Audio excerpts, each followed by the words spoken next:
السلام علیکم۔ پروگرام آئینہ کے ساتھ طاہر احمد بھٹی آپ کی خدمت میں حاضر ہے۔ آج کے پروگرام کا ٹائٹل اور عنوان جب آپ ویڈیو کی لسٹ میں پڑھیں گے تو تھوڑی حیرت ہوگی، اور جب یہاں سے سنیں گے تو بھی عجیب لگے گا۔ اختر شیرانی کا ایک مصرع جو مختلف موقعوں پر مختلف کوریڈورز میں، یونیورسٹیوں میں بھی، کالجوں میں بھی سنا بھی ہوا ہے، اور وہ جملے بازی کے لیے بھی استعمال ہوتا تھا۔ اور ان کی ایک مشہور نظم ہے جس کا وہ ٹیپ کا مصرع تھا کہ یہی وادی ہے اے ہمدم جہاں ریحانہ رہتی ہے۔ اب یہ ضرورت کیوں پیش آئی؟ جو اس وقت سوشل میڈیا نے جس چیز پہ ڈال دیا ہے، ٹرینڈ سیٹنگ کرنے کا اور ٹرینڈ بنانے کا اور پھر ٹرینڈز کو فالو کرنے کا، جو رواج عام اور چلن بالکل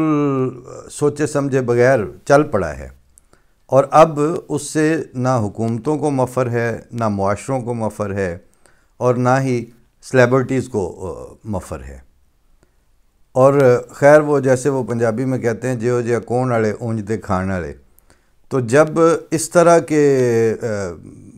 بگ ٹٹ قسم کے آپ ٹرینڈ دینے والے ہوں گے تو آپ کے فالورز بھی اسی طرح کے ہوں گے، اور اس ساری جو کھچڑی پکے گی اس کے سر پہ جس کی ڈریسنگ ہوگی جن سلیبرٹیز کی، آلموسٹ ان کا بھی یہی کچھ ہوگا احوال۔ کہ ہوا کیا، وہ آپ سن بھی چکے ہوں گے، ٹویٹر والے جو ہیں وہ بہت دیکھ کے پسند بھی کر رہے ہوں گے کہ انڈیا میں جو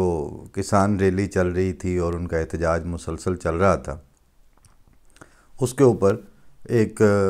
ریحانہ نامی سنگر نے ٹویٹ کیا، اور پھر چل سو چل، اور پھر بڑے بڑے جو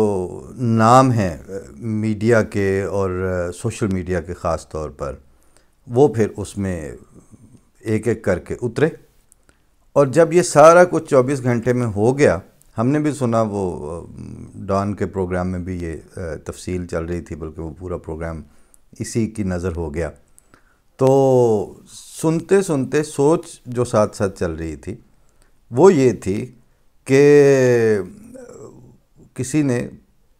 کھیر کھائی اور وہ اچھی تھی، تو اس نے کہا کہ کھیر اگر یہ ہے تو پھر ہم کیا کھاتے رہے ہیں آج تک، اور کھیر اگر وہ تھی تو پھر یہ کیا ہے جو آج ہم کھا رہے ہیں۔ آپ صورتحال کو الٹا کے چاہے اچھی کھیر کو ماضی میں رکھ دیں یا آپ حال میں لے آئیں، لیکن اس کا نتیجہ وہی ہے کہ سمجھ نہیں آتی کہ اگر یہ دنیا کی پریارٹیز بن چکی ہیں اور یہ انسانوں کے ہجوم ہیں جو پیچھے لگ کے اعتبار فراہم کر رہے ہیں ایک بالکل نان ایشو کو، یعنی کسانوں کا احتجاج اپنی ذات میں ایک ایشو ہوگا، لیکن اب ایشوز کے اوپر سٹینڈ لینے اور ایشوز میں سپورٹ کرنے کے لیے جو چلن عام ہوا ہے اس کو فالو کرتے وقت تو حیا آتی ہے، حیرت ہوتی ہے۔ بہت پہلے جب کسی بڑے کرکٹر یا کسی بڑے اس طرح کے کھلاڑی کے اوپر بڑے بڑے رنگین صفحات لکھے جاتے تھے، تو اس زمانے میں عبید اللہ علیم صاحب نے ایک جملہ کوائن کیا تھا، اور وہ ادبی علمی حلقوں میں جانا بھی گیا، کہ جو اس وقت سوسائٹی ہے وہ ٹخنے اور گھٹنے کے آدمی کے پیچھے لگی ہوئی ہے، دل اور دماغ والے جو ہیں ان کی تو کوئی ورتھ نہیں ہے، اور ان کے لیے گلیمر نہیں ہے۔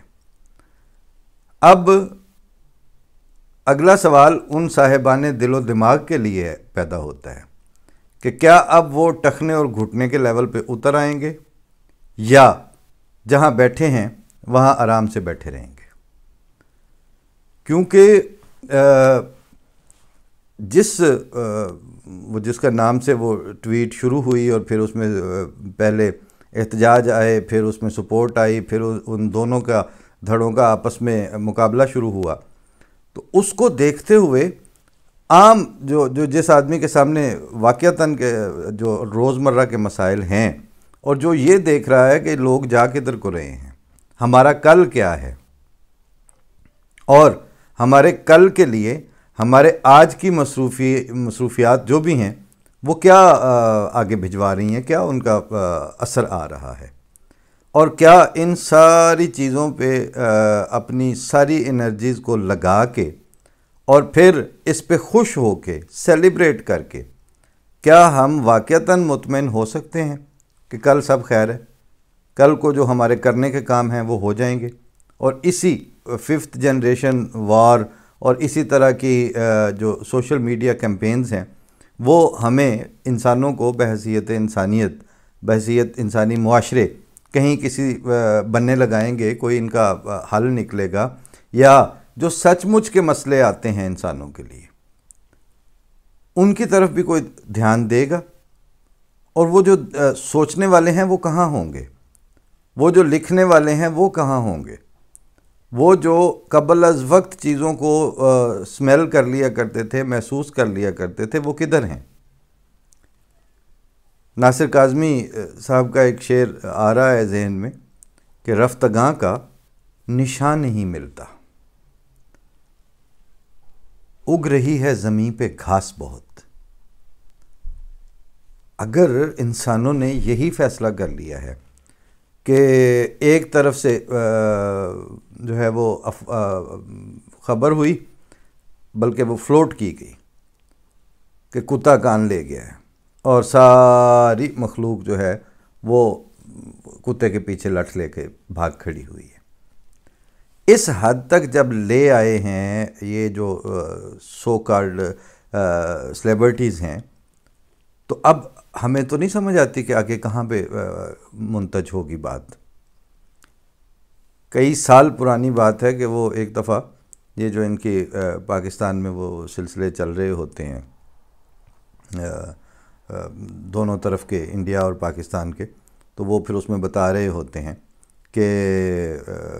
آج فلانا وفد جائے گا، آج پھر پاکستان سے فلاں خیر سگالی کے طور پر فنکار جائیں گے، اور یہ شعراء جا رہے ہیں، یہ رائٹرز آ رہے ہیں ادھر سے انڈیا سے۔ یہ ایک زمانے میں اس طرح کی ڈپلومیسی جو ہے وہ چل رہی تھی، اور جنگ گروپ اور اس طرح کے وہ اس کے سپورٹر بھی تھے، امن کی آشا اس کا نام رکھا ہوا تھا۔ وہ اب ظاہر ہے یہ چیزیں آتی ہیں پھر خود ہی منظر سے ہٹ جاتی ہیں، کیونکہ اس دیے کی لو بڑھانے والے بھی کیلکولیٹڈ ہوتے ہیں، پتہ ہوتا ہے دونوں طرف، اور اس کو مدھم کرنے اور اس کو منظر سے ہٹانے والے بھی ساتھ ساتھ اسی طرح چل رہے ہوتے ہیں۔ اس زمانے میں ایک دفعہ وہاں لاہور میں کوئی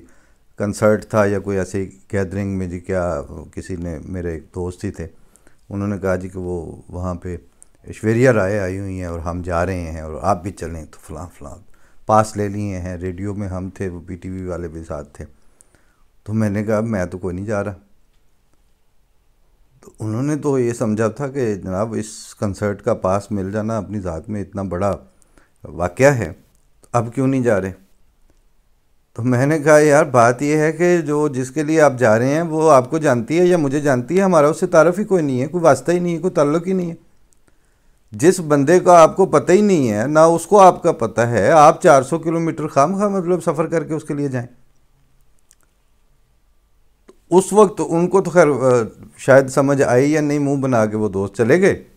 لیکن ہمارا جو ذاتی طرز عمل ہے وہ ہمیشہ سے یہ رہا ہے کہ یہ زمین غیر کو آباد نہیں کرتی ہے۔ جب بھی اس دل میں کوئی آیا تو محبوب آیا، کوئی وجہ ہونی چاہیے، کوئی کمٹمنٹ کا لیول ہے، کوئی آپ کی وجہ اشتراک ہونی چاہیے، تقریب کچھ تو بہرے ملاقات چاہیے۔ جب ان میں سے کچھ بھی نہیں ہے تو آپ بھاگ کھڑے ہوں تو کس لیے آپ ان کے سپورٹر بن جائیں، کس لیے آپ ان کے موب کا حصہ بن جائیں، کس لیے آپ کے سروں کو کاؤنٹ کر کے تو دوسرا دراصل یاسین تے لت رکھ کے او ٹپنا چاندے پار ہے۔ اس کے قصوروار تو آپ خود ہیں۔ آپ جو گلیمرس ایلیٹ ہے، جو ریلیجس ایلیٹ ہے، جو آپ کی پولیٹیکل ایلیٹ ہے، اس کو آپ اپنے سر اور کندھے پرووائڈ کرتے ہیں کہ وہ اس پہ پاؤں رکھ کے تو وہ آگے نکلیں، اور آپ کی گنتی کو کاؤنٹ کر کے تو اپنی حیثیت منوائیں، اور جب وہ اپنی حیثیت منوا چکے ہیں تو آپ کے ساتھ قطع تعلقی میں پرائڈ لیں اور فخر کریں۔ یہ سارا کچھ ہو رہا ہے نا سامنے سامنے۔ تو اس سارے پروسیس کا حصہ بننے والا ایک بلا امتیاز طبقہ ہے انسانوں کا، اس میں ملکوں کی کوئی قید نہیں، اس میں خطوں کی کوئی قید نہیں۔ وہ گھر بیٹھے عاشق ہونے والے ہیں اور گھر بیٹھے ہی فالوورز بن جانے والے ہیں۔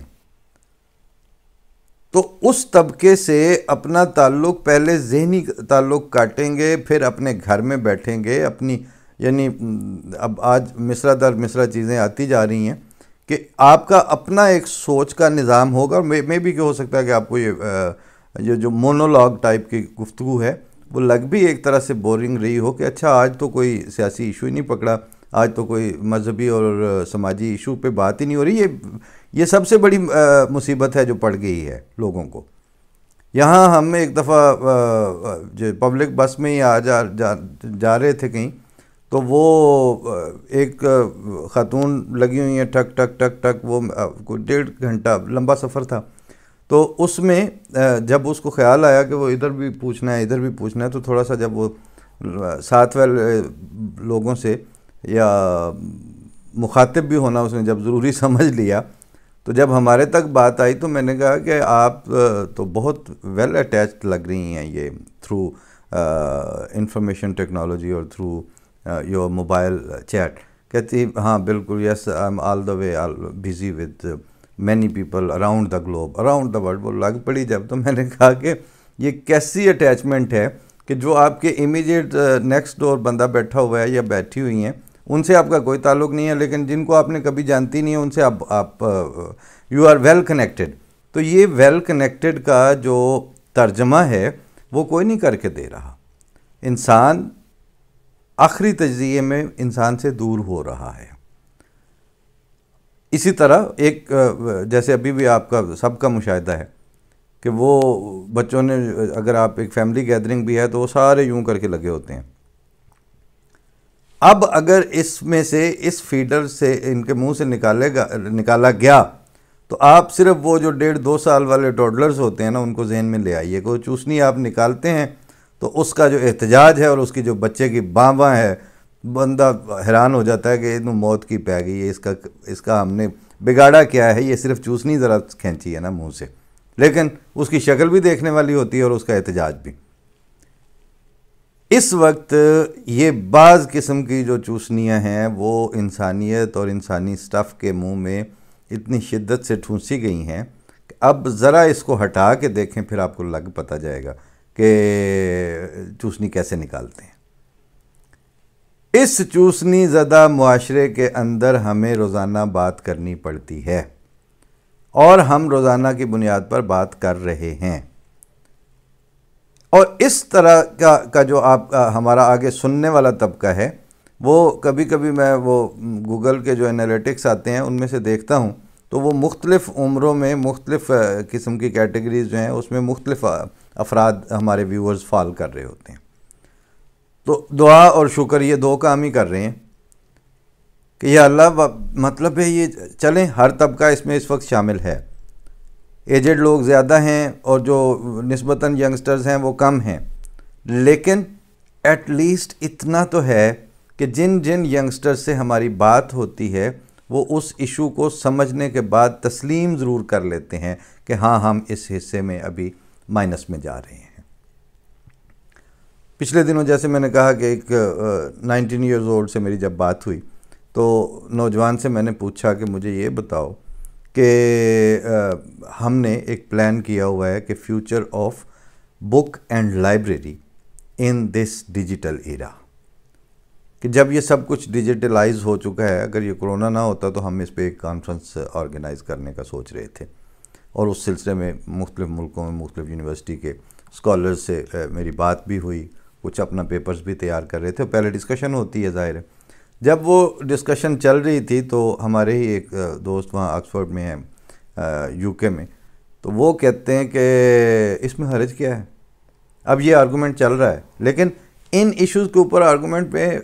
کون پڑھ رہا ہے؟ تو کہتے ہیں اس میں حرج کیا ہے کہ اگر ہر چیز جو ہے وہ ایک چپ کے اندر ساری لائبریری آ رہی ہے، ساری کتابیں اس میں آ رہی ہیں، ون کلک پہ آپ سارا کچھ وہ وہاں سے حاصل کر رہے ہیں، اور وہ ساتھ ساتھ آپ کے ٹریول کر رہے ہیں، تو یہی فیوچر ہے۔ تو میں نے کہا پھر اگلا سوال آتا ہے، اس پہ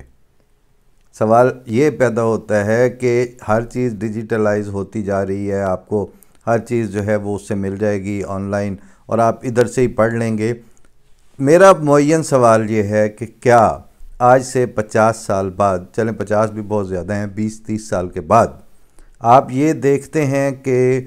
کتاب جو اس طرح کتابیں ہمارے ساتھ موجود ہیں، اور لائبریری جو کہ شہروں میں 4, 6, 10, 15 یونیورسٹیوں کے اندر بہت بڑی بلڈنگ لائبریری کے لیے مخصوص ہوتی تھی، کیا آج سے 40-50 سال کے اندر دنیا کے نقشے میں شہروں کی جو پلاننگ ہے اس میں سے لائبریری وائپ آؤٹ ہو جائے گی؟ اس کو ہم مائنس کر دیں گے، کیونکہ جب کتابیں جو ہیں وہ چپ میں ہی آ جانی ہیں، وہ آپ کی یو ایس بی جو ہے وہ اسی میں اتنی بڑی لائبریری آپ ساتھ لیے گھوم پھر رہے ہیں، تو پھر کیا اس طرح چھپی ہوئی کتاب جو آپ ہاتھ میں لے کے پڑھتے ہیں، ساتھ لے کے ٹریول کرتے ہیں، اس کو اون کرتے ہیں، اس کی لائبریری گھر میں بھی بناتے ہیں، اس کا فیوچر کیا ہے؟ تو چونکہ آرگومنٹ میں پڑھ گئے تو پھر پڑھ گئے، تو کہتے ہیں وہ سب کچھ ٹھیک ہے، اگر جاتا ہے تو چلا جائے، جب چیزیں اویلیبل ہیں، اس کا ایک بیسٹ اور اپنا ڈیجیٹل ورژن آپ کو اویلیبل ہے، تو جب وہ پرپز سرو ہو رہی ہے تو آپ کو کیا ضرورت ہے؟ تو میں نے کہا اچھا، مجھے پھر اب یہ اگلا سوال میرا یہ ہے کہ کیا آپ اس بات پہ راضی ہو جائیں گے کہ آج سے 50 سال کے بعد یا کسی وقت جو اگر فرض کیا آپ ہوں یا آپ کا بیٹا ہو، تو اس کو جو اولاد ملے وہ 3D ورژن ہو اب بیٹے کی جگہ پہ؟ یہ بھی تو اب اویلیبل ہو رہی ہیں نا، مطلب 3D ورژن مل جاتا ہے بندے کا، بی کا، انسان کا۔ تو کیا آپ اپنے بیٹے یا بیٹی کا 3D ورژن آپ کو قبول ہے؟ اور نہیں ہے تو کیوں نہیں ہے؟ کیونکہ پرپز تو وہ ساری سرو کر رہا ہے، اور پھر اس کے اندر وہ بھی سارا کچھ آ رہا ہے جو جسے آج کل آرٹیفیشل انٹیلیجنس کہتے ہیں۔ اس کا مطلب یہ ہے کہ انسان جو ہیں انہوں نے اپنے معاملات میں سے خدا تعالیٰ کو مائنس کرنے کے لیے بھرپور اور سر توڑ کوشش کی ہے، اور ان کے سر خیل، ان کے دانشور تھے، ان کے سائنسدان تھے، ان کے سوشیالوجسٹ تھے، اور وہ ذرا سی انسانی ترقی ہوتی تھی تو ان کو یہ توفیق بھی نہیں ہوتی تھی، اور وہ یہ کیئر بھی نہیں رکھتے تھے کہ یہ خدا تعالیٰ کی دین ہے یا اللہ تعالیٰ کا فضل ہے۔ ان چیزوں سے اب وہ ناآشنا ہو چکے ہیں،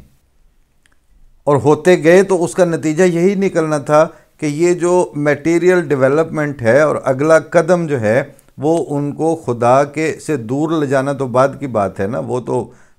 پروسیس ہو چکا، اب وہ خدا کے مقابل پہ کھڑا کرنے کی طرف لے کے جا رہی ہے سوسائٹی۔ اور مقابل کا مطلب سیدھا سیدھا کہ ادھر تم ادھر ہم، اور اس کی ابتدا ہم 93-4 کی بات ہے تو قائد اعظم یونیورسٹی میں ہمارے ایک دوست نے ایک ڈائری سی انٹروڈیوس کروائی کہ جناب جو بیچ جا رہا ہے نا وہ سارے اپنے اپنے اس میں سے اوپینین دیں گے۔ تو ایک دوست نے، میرے پاس بھی ایک ڈائری تھی تو میں نے ان کو کہا اچھا چلو میں آپ کو لکھ دیتا ہوں، آپ مجھے، اور اچھے پیارے دوست تھے، اب بھی مختلف جگہوں پر سیٹلڈ ہیں۔ تو وہ جو ایک دوست نے اس میں ایک شعر لکھ کے دیا مجھے کہ متاع بے بہا ہے درد سوز آرزو مندی، اقبال کا شعر ہے، متاع بے بہا ہے درد سوز آرزو مندی، مقام بندگی دے کر نہ لوں شان خدا بندی۔ تو میں نے خیر دیر تک کہکا لگایا تو کہتے ہیں اس میں ایسی بات کیا ہے، اقبال کا بڑا کمال کا شعر ہے، تو یہ میں نے کہا شعر تو ہے لیکن اس سے تم اور اقبال دونوں ایکسپوز ہو گئے۔ کیا مطلب؟ میں نے کہا مطلب سمپل ہے کہ وہ اس وقت جو فلسفی انٹروڈیوس کروا رہے تھے حکیم الامت، اس خودی اور اس سرشاری اور اس خود پسندی اور اس میں جو اعتماد دیتے دیتے وہ آپ کو خدا کو انڈر ایسٹیمیٹ کرنے کے رجحان کے اوپر ڈال کے فوت ہوئے ہیں۔ اب انہوں نے یہ کہا کہ متاع بے بہا ہے درد سوز آرزو مندی۔ اب یہ سوز اور درد اور آرزو مندی، یہ جو آپ کو سافٹ سے اور بڑے اٹریکٹیو الفاظ دے کے، تو آگے پہ اگلے مصرے میں فرمایا کہ متاع بندگی دے کر نہ لوں شان خدا بندی۔ سوال یہ ہے کہ کیا آپ کے پاس چوائس ہے کہ آپ خدا بن سکتے ہیں؟ کیا آپ کے پاس چوائس ہے کہ آپ انسان نہ رہیں؟ آپ مخلوق ہیں، خدا خالق ہے۔ برے کی ماں کو پکڑیں جا کے انہوں جمیا کیوں سی؟ پہلے سوال تو یہ پیدا ہوگا کہ کیا آپ کے پاس یہ چوائس تھا یا ہے یا آئندہ ہو سکتا ہے؟ اگلا سوال پھر آئے گا کہ اچھا جی انسان جو ہے وہ اپنے چوائس سے جو ہے وہ متاع بے بہا بندگی کی ہے اس کے پاس، اور خدا کے پاس وہ ہے، تو وہ ایکسچینج ہو سکتی ہے؟ آپ کو اس نے پیدا کیا ہے، آپ نے اس کو پیدا نہیں کیا، اور اس نے پھر آپ کو جس حد تک جس طرح جس فارمیٹ میں ڈیزگنیٹ کر دی ہے یہ زندگی، آپ نے اس کو اسی طرح گزارنی ہے۔ اس طرح سے آپ کے نہ مشرق اس سے محفوظ ہے نہ مغرب، کہ دانشوروں نے خدا سے دوری کے نتیجے میں خدا کے سامنے کھڑا کرنے کے اوپر جو ہے نا وہ محنتیں کی ہوئی ہیں۔ اب وہ جو محنتیں کی ہیں وہ کہیں آپ کو 6 جنوری دکھا رہی ہیں، کہیں پہ وہ آپ کو وہ لال قلعے کے اوپر ہڑبونگ مچاتی ہوئی احتجاج کی شکل میں سامنے آ رہی ہیں، اور کہیں ان کے احتجاجوں کو ریحانہ سپورٹ کرتی ہے، تو پوری دنیا کا انٹیلیجنشیا، کیا انٹیلیجنشیا تو ان کے لیے لفظ جو ہے وہ ان پہ الزام ہے، وہ جو سو کارڈ سلیبرٹیز ہیں وہ ساری اس میں لتا منگیشکر لیول کی بیچاری بڈھی گلوکارہ، وہ اچھا کہا انہوں نے وسعت اللہ خان صاحب نے کہ انہوں نے تو بس اس طرح کے جو ہیں بڑے بڑے نام ان کو تو ایک وہ بنا کے دے دیا ہوگا کہ یہ ٹویٹ آپ اپنے ذاتی ٹویٹ ہینڈل سے کر دیں تاکہ آپ کی حب الوطنی جو ہے وہ اسٹیبلش ہو جائے۔ اب ایمان کے دھڑے کٹنے کے لیے، وطن کے دھڑے کٹنے کے لیے، اور اسلام کے دھڑے اور اسلام پسندی کے دھڑے کٹنے کے لیے ٹویٹر رہ گئے، ریحانہ رہ گئی، اور سلیبرٹیز رہ گئیں۔ باقی جو جن کا کچھ دل سے رابطہ تھا یا جن کا کوئی دماغ سے رابطہ تھا، یا جو بات کرتے تھے تو حد ادب کا احساس ہوتا تھا کہ ہاں انہوں نے بات کی ہے، اب اس کے بعد حد ادب ہے، وہ لوگ کہیں اور ہیں، بلکہ وہ کہیں نہیں ہیں، اور آرڈر آف دا ڈے جو ہے وہ اب ریحانہ کی ٹویٹ بنی پڑی ہے۔ اس دورانیے میں، اس حالت میں، یہ جو کوئی 2 4 5 ہزار جو ہم بات کرنے والے اور آپ سننے والے ہیں، ان کے اس ڈائلاگ اور آپ سے مکالمے کے حوالے سے میں سلیم کوثر کا ایک شعر عرض کرتا ہوں کہ تمہیں ان موسموں کی کیا خبر ملتی اگر ہم بھی گھٹن کے خوف سے آب و ہوا تبدیل کر لیتے، اگر ہم واقعی کم حوصلہ ہوتے محبت میں، مرض بڑھنے سے پہلے ہی دوا تبدیل کر لیتے، اور جس کیفیت میں اور جس گریٹر گلوبلائز ویژنری انسانوں کے طبقے میں اللہ تعالیٰ نے ہمیں پیدا کیا ہے اب، اور جس کے اوپر ایک معاملات کو آسمانی نور سے دیکھنے والی لیڈرشپ عطا کی ہے، اس حوالے سے ہم اپنی جو وابستگی ہے اس کے حوالے سے یہ تیسرا شعر عرض کر کے میں پھر اجازت لیتا ہوں۔ آج کا مونولاگ کہیں آپ یا اس کو ڈائلاگ کہیں، کہ تمہارے ساتھ چلنے پر جو دل راضی نہیں ہوتا، بہت پہلے ہم اپنا راستہ تبدیل کر لیتے۔ یہ ہے وہ جو فکرہ شعر میں جو کیفیت ہے، اس کو بہت پہلے 125 سال پہلے جب بانی جماعت احمدیہ اپنا علم الکلام لکھ رہے تھے اور پیش فرما رہے تھے، اس زمانے میں انہوں نے فرمایا کہ مجھے کیا پتا کہ مجھے کون سے بادیہ درپیش ہوں، جن کے پاؤں نازک ہوں ان کو وداع کا سلام۔ تو بصد محبت و بصد احترام ہم آگے سے یہی عرض کر لیتے ہیں کہ تمہارے ساتھ چلنے پر جو دل راضی نہیں ہوتا، بہت پہلے ہم اپنا راستہ تبدیل کر لیتے۔ اللہ توفیق دے، کیونکہ یہ جو ہے نا اب انسانوں کا طبقہ بہت تھوڑا رہ گیا ہے، اور یہ ایک بین الاقوامی اقلیت ہے جس نے اب بھیڑ چال اور یہ جو